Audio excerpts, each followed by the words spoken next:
আসসালামু আলাইকুম, hello guys. এরপর যে আপনাদেরকে দেখাবো যে আপনারা কীভাবে আপনাদের ফেসবুক, টিকটক বা অন্য যে কোনো অ্যাকাউন্টের পাসওয়ার্ড কোথায় দেখবেন। শুরুতেই বলি, ভিডিওটা ভালো লাগলে লাইক করবেন, কমেন্ট শেয়ার করবেন এবং চ্যানেলটা সাবস্ক্রাইব করে সাথে থাকবেন। এর জন্য আমরা প্রথমে চলে যাব সেটিংস অপশনে। সেটিংস অপশনে যাওয়ার পর আপনারা নিচে আসবেন, একদম নিচে আসার পর দেখবেন এখানে পাসওয়ার্ড অ্যান্ড অ্যাকাউন্ট একটা অপশন আছে। এখানে আপনারা চাপ দেবেন। এখানে চাপ দেওয়ার পর দেখবেন আপনারা সবগুলো যতগুলো অ্যাকাউন্ট আছে সবগুলো এখানে শো করবে। যে আমার এখানে ফেসবুক অ্যাকাউন্ট আছে, এখানে জিমেইল অ্যাকাউন্ট আছে, মেসেঞ্জার আছে, হোয়াটসঅ্যাপ, এগুলো সব দেখা যাচ্ছে। এরপরে দেখবেন উপর দিকে দেখবেন গুগল 19 পাসওয়ার্ড, আমার এখানে 19টা পাসওয়ার্ড সেট করা আছে আর কি। এখানে চাপ দেবেন। এখানে চাপ দেওয়ার পর আপনার সাথে অপশন উঠবে।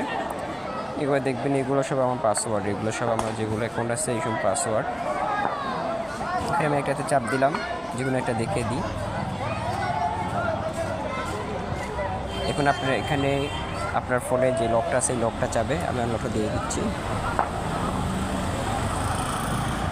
দেখবেন এখানে আপনার সামনে এরকম একটা অপশন আসবে। এখানে আপনার পাসওয়ার্ড আছে, নিচে পাসওয়ার্ডটা হাইড করা আছে। আপনি এই যে এখানে চাপ দিলেই আপনার এক্সপ্রেশন দেখাবে।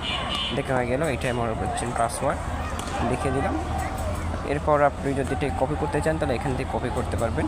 এবার আপনি এখান থেকে নিয়ে আসবেন।